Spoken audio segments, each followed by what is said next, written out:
Perfect. So, Taylor, welcome to the show. How are you today? I am doing great. How are you? Thanks for having me. Thank you so much for being here. It is so awesome to have someone as badass and awesome and talented as you. Oh, thanks. Now, before we start, I have to give you an epic, badass welcome. So, let me show you. Here we go.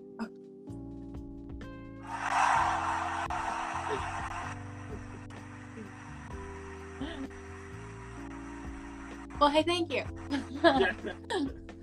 It is super cool. I know. It's my favorite part by far.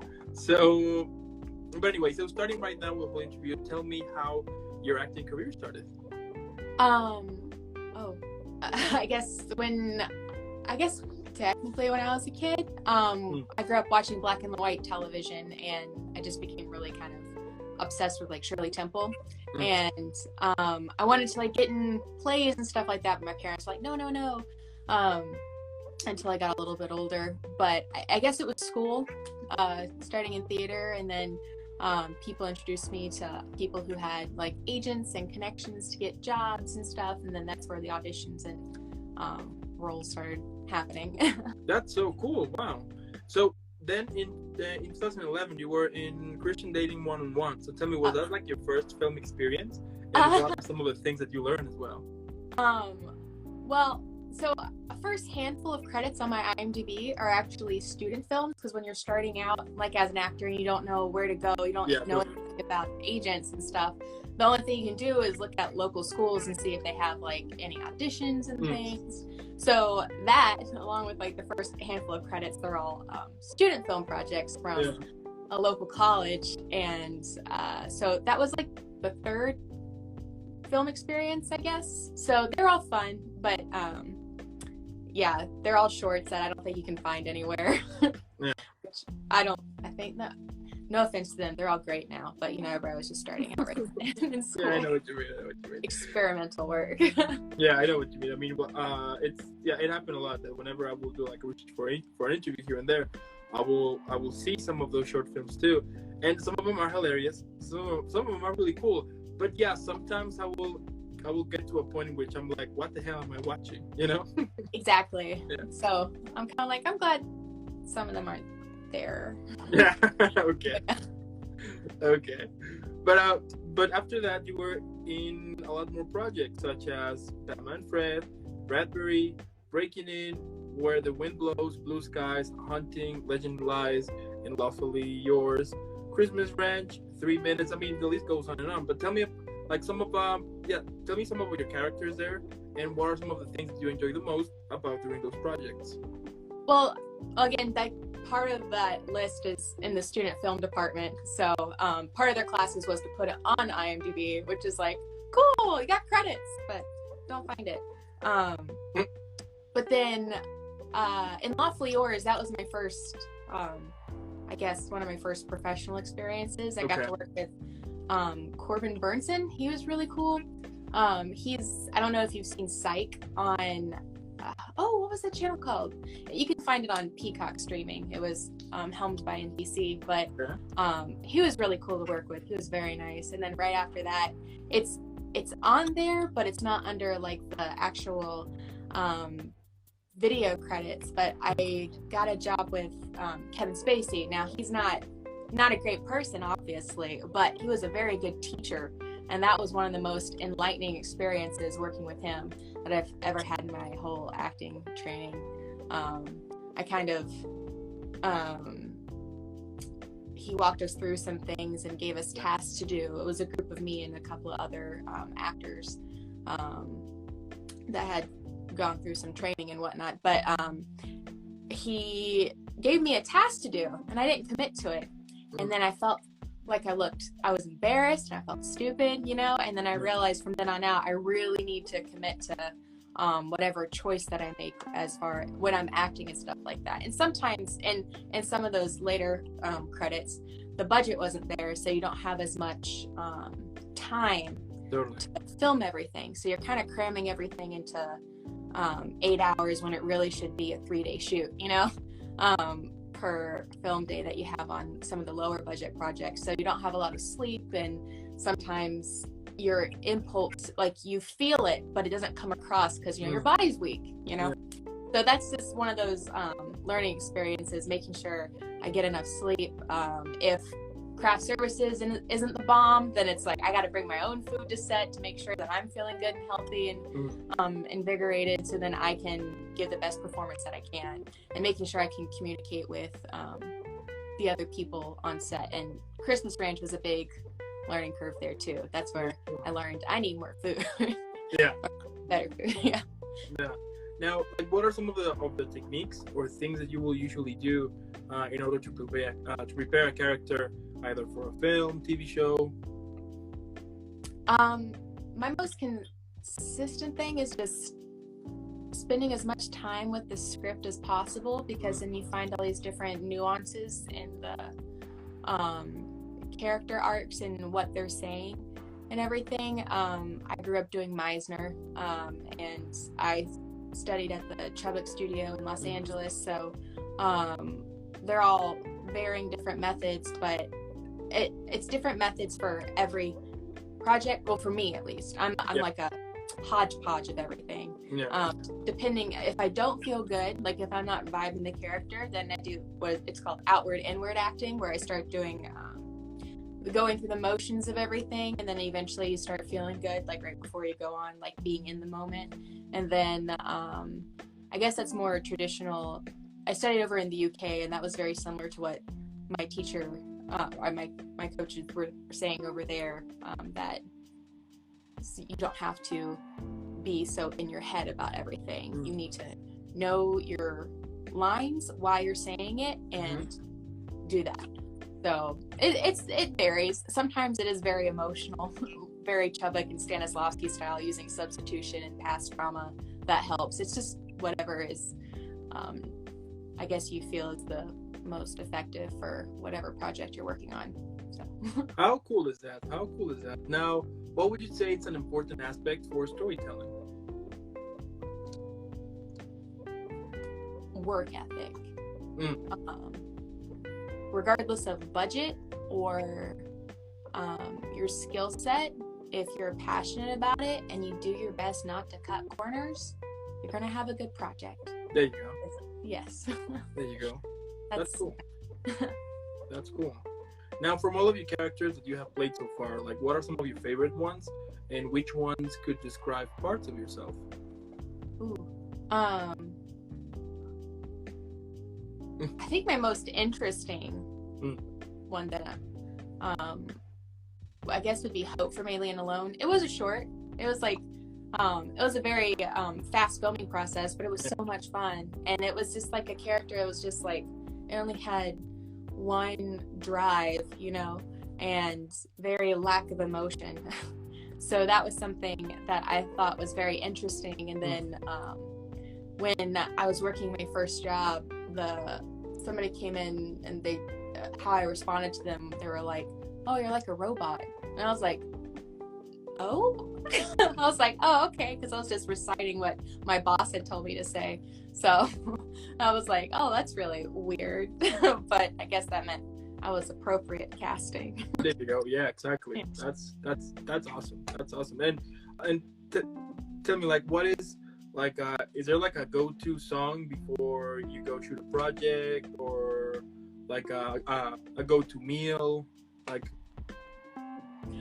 No, I mean, have my songs change for every project, so that's recently I've been really into like late 70s music, like the soundtrack from Once Upon a Time in Hollywood's been on repeat for me. Yeah. So I mean, that's late 60s. 50s? Wow, I got my time periods mixed up. But Hush by I'm just blanking on everything right now. But yeah, kind of like the grungy rock music. Yeah, I know what you mean. Yeah. That's cool. Awesome. Now, later on, well, you were also in Inseparable, Extraordinary, Truth or Dare, Emergence, Alien Alone, Suburban Supernova, AESOP, Sin Shots, Dreams, Hope's Legacy. Tell me also about those films and about your characters. Oh. some of those were collaborative projects with some awesome friends like Miosha, who I think she's viewing right now.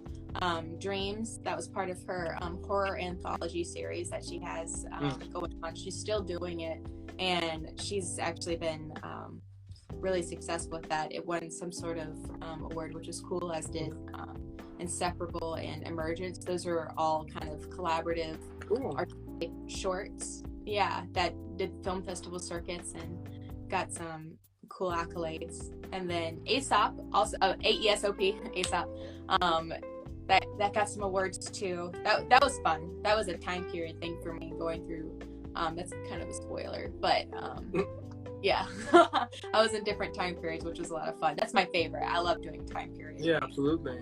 Yeah, so that was really cool.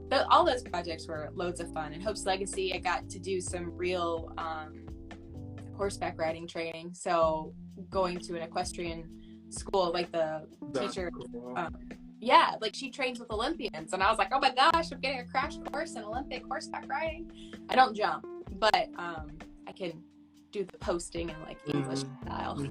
Yeah, that's so cool, right? That whenever you will get the opportunity to play like this character, you get the chance to learn new things, you know, like either horseback riding or even like new skills, you know, combat techniques, like all of that. I think that is one of the awesome things about acting, that you get the chance to learn very cool and epic stuff. Yeah, it is really cool to kind of be immersed into a different lifestyle or event thing that you wouldn't have normally gotten to do if you were not acting, or little adventures. You know. Now tell me, like, where can we find some of those films and shows? Truth or Dare, that should still be on Netflix. It's The Good Truth or Dare. So that was a lot of fun to film. Still working with some of the people from there, which is lots of fun. They're very cool. Everybody's very cool on there. So Truth or Dare is on Netflix, and then I think everything else is on Tubi, or I know In Lawfully Yours is on Pureflix, because it's a pretty wholesome family film.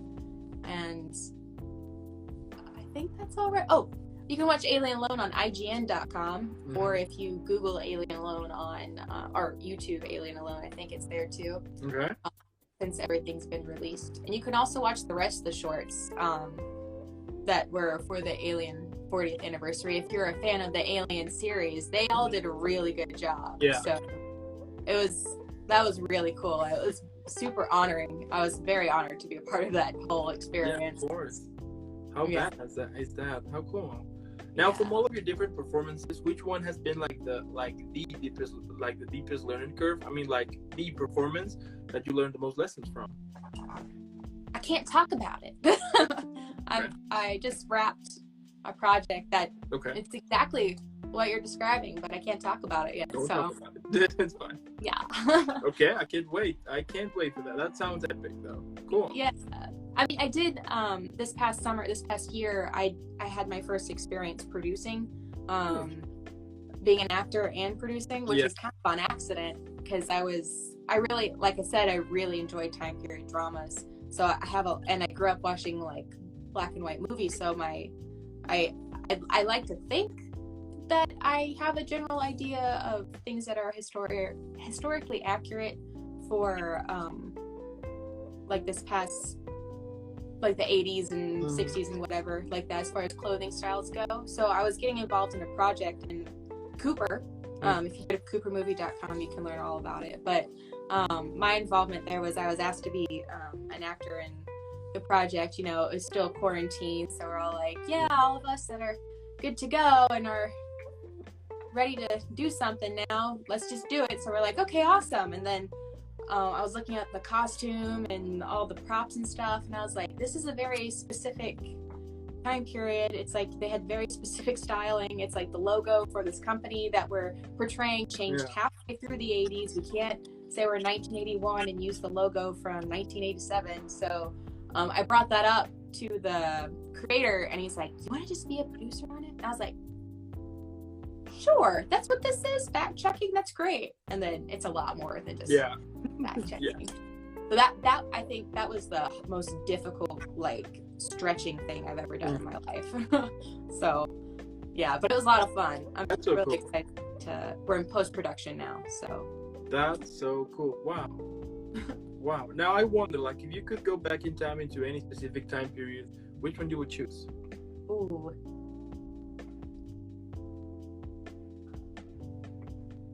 There's a lot. I like the 50s and the 80s. I like the style and I like the music. Yeah. So, but I like technology, so probably this is difficult.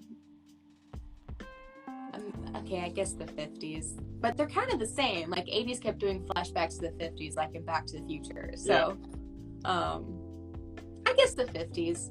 Yeah, The 50s? I really like dresses. So. Okay, interesting. Yeah, like that. Yeah, actually, at that time, it is interesting that whenever we will see like a movie or so that it is playing like on that time. Yeah, actually, like the whole. Yeah, like the whole. It was. I don't know, but I think that it was kind of a more chilling time, you know, not like right now with all of this stress that we have going on with a million other stuff. Like probably that. I mean, I don't know, but yeah, they look cool. Like all the costumes and like how they were dressing, the shoes, the dancing, the music. Yeah, Yeah, I mean, definitely every decade's got its issues, but it's like everything. It just seems so peppy. Yeah, and, that's the word. Yeah, I feel like Hollywood in the 50s is probably really cool too, because that's when they were churning out like that was like the golden era, you know, like the 30s to the 50s. It was like real cool. Yeah, totally. Yeah, how awesome is that? Now, if you could describe your career at the moment in a movie or a TV show, what would be the title of it?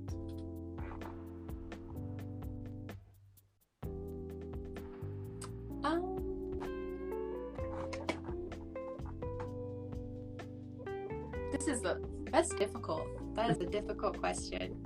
Or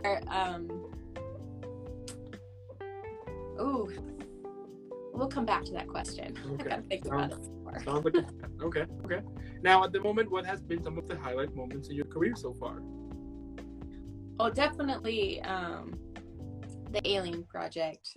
I cried after it was released. This awesome artist, I reposted her work on my profile. Mori, but she did a fan art, and I was a fan of David, the synthetic from the Alien series, the prequel series, not the original. But she did this fan art of me and him together, and I was just like, he's my favorite synthetic. I'm like, I was like, I was crying, and I was just like, so that felt like a huge milestone for me, I guess, you know, being in where somebody, they like your thing so much, and like they like your character specifically, so they did fan art, you know. So yeah, that was a huge highlight. It's just like little things like that, like getting to meet people and like being on the Fox lot for the first time and just being like, oh my gosh, it was like, this is where Shirley Temple worked, you know. My whole thing was Shirley Temple from when I was a kid. I was like, oh my gosh. So just things like that, just that was really cool.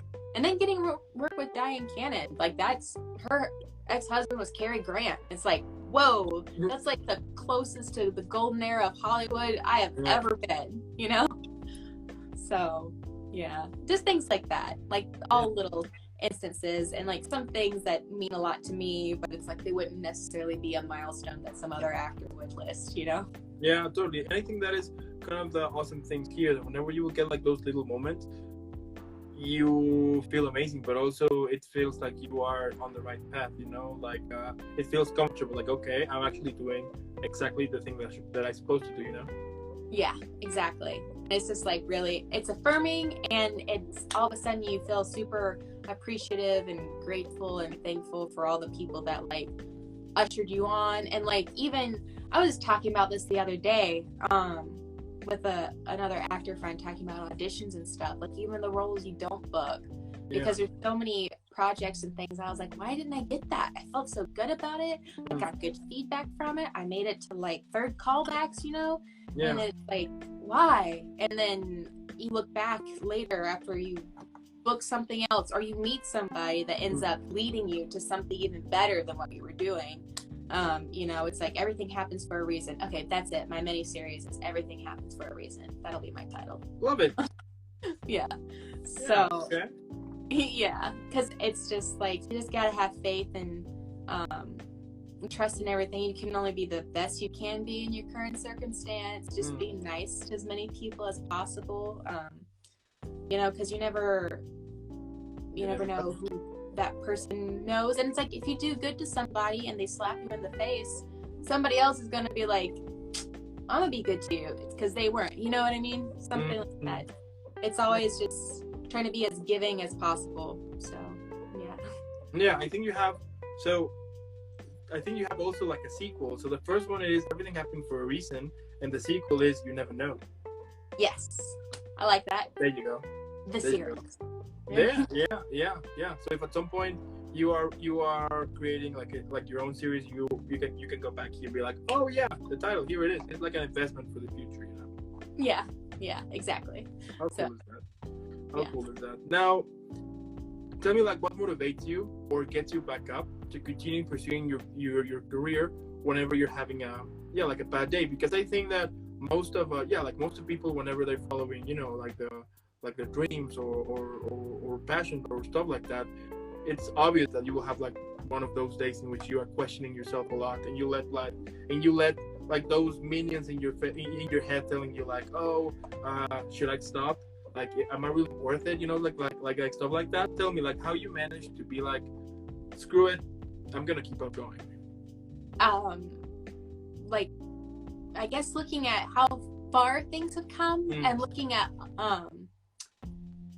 other, I guess, people who've also struggled with that, because everybody struggles with that stuff. I mean, yeah, and it's like just thinking about, what do you really want, what makes you feel, like just reminding yourself how amazing actually doing it is, you know. I mean, like with quarantine and everything, that it slowed things down, but it was so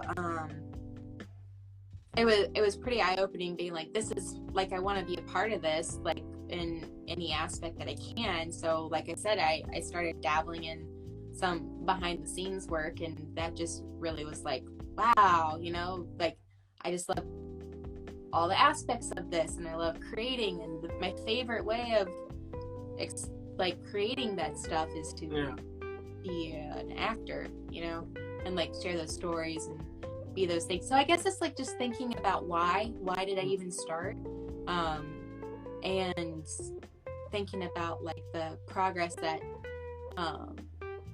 even like little things that have happened, you know, like things that have been brought into my life and everything. And then also, why am I feeling down right now? Is it because I'm comparing myself to someone, or is it because things are moving slow, and just thinking like, well, everything ebbs and flows. For everything there's a season, time, and reason, you know?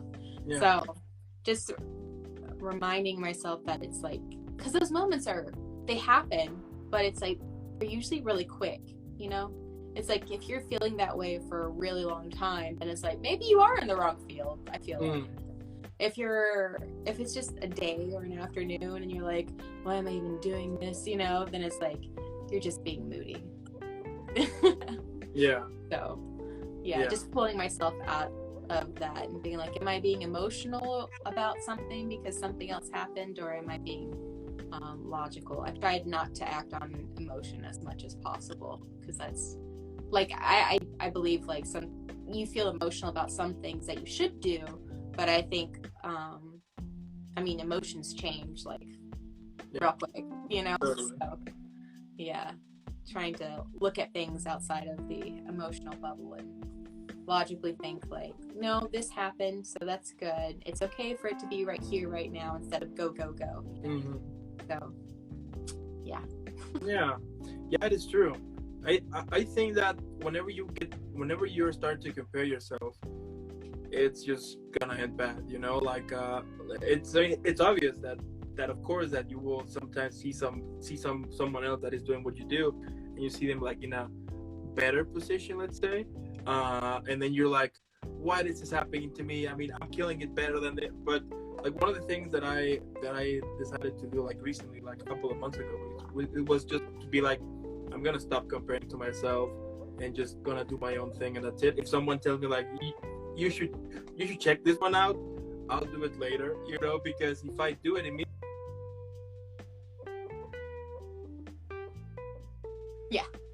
Yeah, okay.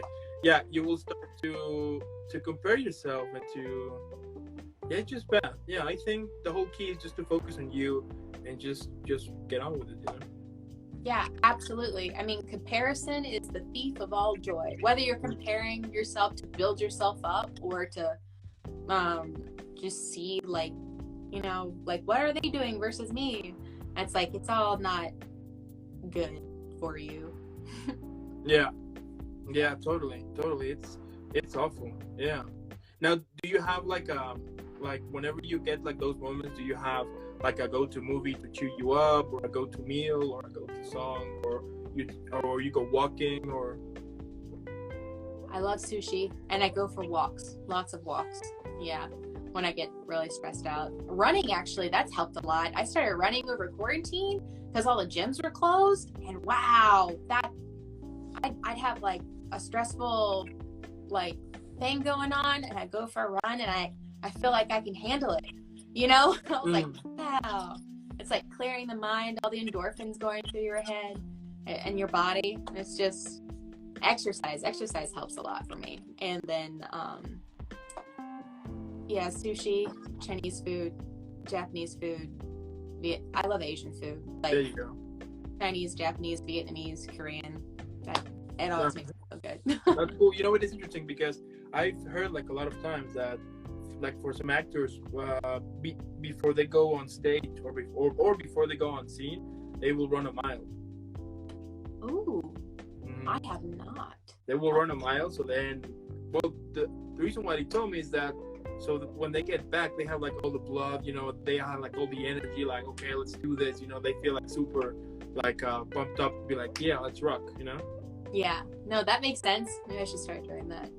Yeah, I feel like I go for a run in the morning, and then I feel good all day until about dinner time, because then I'm like, I'm tired. You know? Yeah, totally. Now, what would you say it's an important aspect for those who are recently starting following their dreams? Ooh, attitude of gratitude. Be thankful for everything. That's a huge thing. Gratitude's like real, and like seeing where you come from. My friend Sherry Rigby, she wrote a book called Consider the Lilies, and it is more of a devotional book, but it's also just really good self-improvement for getting yourself motivated. She talks about something called the bullseye effect, where you put yourself in the middle of God, and then branch out all your connections. And like for me, my parents, they introduced me to these like the school program thing that had all the student film stuff, and because of that, I met the person who introduced me to my agent, who introduced me to it, who got me an audition for a gig, and then from that gig I booked other gigs. And it's like, it's not me, I'm not the one doing this. It's like I'm putting my best foot forward and doing the best that I can be, and looking for opportunity in situations, not like being opportunistic, taking advantage of other people's misfortune type thing, but like looking and researching. If you're in America pursuing acting, getting on Actors Access, like just finding resources. You can Google anything these days.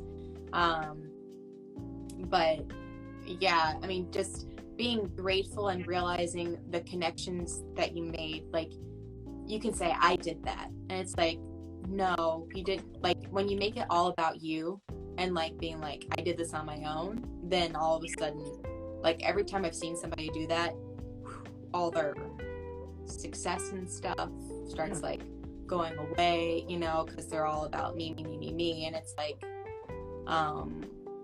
it's everything's reciprocal. Like, you give, you get, and if you think it's just you, it's like you're not grateful for all the other people that are in your life and all the people that have made a huge difference. Like, I would be literally nowhere if my parents didn't introduce me to like, they didn't even introduce me to anybody in the acting group. They were just like, well, here's this thing going on over there. You can go if you want. Yeah. But the whole reason I went there was because, well, you can go if you want, you know. And then because I made friends with somebody, because being friendly and being nice, they were like, hey, you want to meet my agent? And I was like, an agent? Yeah, sure. And then being nice, like friendly with her, it just, but like in between, this is a really long answer, but you know, working on your training and skill set to be the best you can be to do what you want to do at the same time. So personal development while being grateful and know that everything that you achieve is not on your own, if that makes sense. Yeah, totally. Yeah. I can short the end what you just say by saying, just don't be a dick. That works. That totally works. You know? Yeah. In one of the interviews that I had, I was mentioned. I asked a question, and they were telling me that if that whatever you do, just don't be a dick, because you never know. And also I think that I do agree that connections is like, you can do something by yourself, and also I think that us as human beings, we need to like socialize, like to have more connections to, you know, in order so we can develop ourselves and to learn new things, you know. Yeah, exactly. Like, we weren't meant to be by ourselves. you know, so got a lot of things I could talk about that, but I'm not going to. No, yeah, but I do get it. I mean, at the end of the day, it's all about creating a community, or at least that's what I do think sometimes, you know, like with this, like whenever with this project, for example, it's to be like, okay, why not creating like a community? Why not support each other? Because at the end of the day, I mean, we are following, I mean, everybody is following different paths, of course, but at the same time, we want kind of the same thing, which is to do what makes us happy, you know? Yeah, exactly. Yeah, and like, that's a huge thing, like just, like, because you find you enjoy working with people, so you ask them back to work with you because you're like friends and stuff. But if you're a jerk on set or just somewhere else, you don't want to work with those people. Yeah, totally. Yeah, so it's like just creating your community of people who support you. I mean, here on social media, even just everybody follows somebody, liking people's things, getting more exposure, sharing it. You know, that does a lot. Yeah, because you know, if people don't know about something, like word of mouth, that gets the word out about, you know, projects and like, to go see this movie, you should watch this interview, listen to that podcast, you know, all that stuff. So. Yeah, totally. Yeah, I really agree on that. Yeah. Now, tell me, like, what can we expect from Taylor in the future? Oh boy, lots of effort and positivity. There you go. Yeah. Yeah, but like I mentioned before, I'm not allowed to talk about this project, but I'm really excited about it. Yeah, don't say it. Yeah, but then there's Cooper, the movie had been like my first real producer experience. So I'm really interested to see how that turns out. We're having a post-production meeting tomorrow, so that's exciting. But yeah, so you can check out more information on that at Cooper Movie on Instagram or coopermovie.com. It took up like literally all of like the first half of this year and up a lot of time now. So it's I'm really curious to see. We have a rough cut of it, which I'm going to see this week. So I'm like, oh boy, we still have a couple of pickup shots to do, but pretty excited, and yeah, it's just something. That's cool. Yeah, I can't wait. I really want to see more of your awesome work in the future. Like, I want to see you like you keep killing it, you know? Oh, well, thank you. Yeah, absolutely. Now, if you could recommend a movie or a TV show for the week, which one you would recommend? Well, I could be basic and say I just finished Squid Games and it was really good. It was really good, but everybody's saying it's really good, so maybe I'll do something different. Wow. Oh, Untitled Horror Movie. Yeah. Okay. If you haven't seen it, Untitled Horror Movie, it's a really funny and like scary movie that was made over quarantine. They were just using their laptops and cell phones to film the whole thing. So yeah, I suggest checking that out. Yeah, especially since it's Halloween season. So yeah. And now that you mentioned Halloween season, my last question is: have you ever experienced like I don't know, like any paranormal stuff? Do you have like a scary story that you have don't know, live or so. Oh, no, not really. I mean, yeah, nope, not really. Except Okay. I think the closest thing was my dad passed away, and a couple of months after that, a book fell off the bookshelf by itself. And I was talking about something with my sister, and I was like, does that mean no? You know? Yeah. So that's the closest thing to anything spooky happening to me. I mean, yeah. Fair enough. Yeah, fair enough. Well, Taylor, I mean, at the end of the day, what can I say? I mean, you are super talented here. You have a really cool career. You are involved into so many awesome things here. I can wait to see more of your awesome work in the future. I mean, you're basically a badass. I want to tell you that you're a badass. Oh, well, thank you. Now, because we finished the whole question here, I need to give you first an epic shout out. So that's the first one, and I mean, you basically dropped the mic here. I don't have a mic. I mean, I just have my headphones. I'm just gonna say drop the headphones, and that's it. And yeah, keep killing it. If someone would ask me right now, what do I think about your career? So I would only say this. And also, thank you so much for those who tune in here to watch this awesome interview. Make sure that you are following Taylor in all over social media. Normally, what I would say is for you to if you're watching this on YouTube or listening to this later on the podcast, for you to put pause, then leave a like, subscribe, super quick, and then hydrate. And then follow Taylor in all of our social media. Leave a million likes, comment, share, spread the word that we have an amazing, talented, badass, super woman here, and then come back. And again, Taylor, thank you so much. As I said, I can't wait to see more of your amazing work in the future. You're killing it here. And before I send you off, I need to send you off again in a proper, epic, badass way. So. Well, thank you. Thank you. I love that. That's awesome. So yeah, keep killing it. Thank you. All right. Have a good one, okay? You too. Bye.